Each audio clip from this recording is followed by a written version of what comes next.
If you've seen my review of Pikmin, then you may remember what I said about launch titles and just how pivotal they are to the success of a console. A launch title needs to show off the capabilities of the current system, along with providing a fun and memorable experience for the player, so much so that other people may want to pick up said console on this premise alone. Now, I've already covered two of the launch titles for the GameCube with Luigi's Mansion and Pikmin, and now I'm moving to a different style of game with Wave Race Blue Storm. Released in 2001, this game was a sequel to Wave Race 64, which coincidentally was a launch title for that platform. While I did greatly enjoy Wave Race 64, and even vividly remember the commercial spots for this game playing California Sun by the Ramones, I never did get around to playing it when I was a lad. So now I get to answer the questions of, did this game hold the test of time? And if not, how was this game relative to other 2001 titles? Well, it's time to get my feet wet and find out. Like most racing games, there is no story mode to speak of, so it's on to the gameplay we go. There are 5 game types in which to play. The first is the Championship mode. In this mode, you race through 5, 6, or 7 different courses, depending on the difficulty, and each placement gives you a set amount of points. A certain number of points are needed to progress through each day, and if you fail to meet these requirements, then you are disqualified. Every race requires that you slalom around buoys, while also dealing with varying levels of waves, weather, and of course your opponents, who will not hesitate to bump you out of their way. If you pass too many buoys on the wrong side, well, then you may as well abandon ship as you are disqualified. At the beginning of each race, you get to choose between 8 different characters, all with varying levels of speed, acceleration, maneuvering, stunt skill, and strength. Along with this, you do get to tweak the balance between acceleration and speed, and adjust how tight your handling is.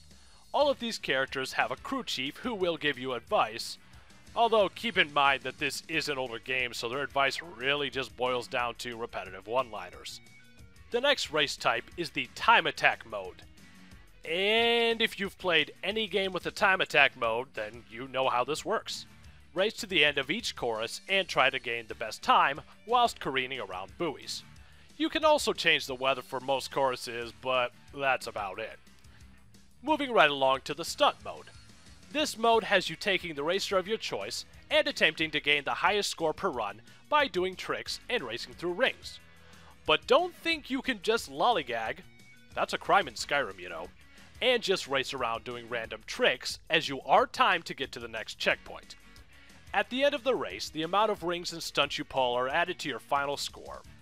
The next 2 game modes are Free Run, which allows you to get a better feel for the choruses, and then there is the Multiplayer mode, which allows you to play Championship or Stunt mode with up to 4 players. Now for the reviewing. Graphically speaking, this game is very hit and miss. On one hand, the amount of detail in the water and just the environments overall is very impressive. On the other hand, however, the character models do leave a bit to be desired. As for the gameplay, this is where it gets interesting. While dealing with hostile opponents, weather, and choruses, it really does take a delicate touch in order to traverse through most of these races. Not to mention, it may take a while to find a racer that works with your style of play.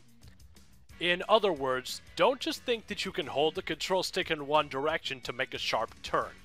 It takes a balance of knowing how gently or hard to move the joystick in conjunction with the use of the R and L buttons to lean, and knowing where the shortcuts are in each map to achieve success.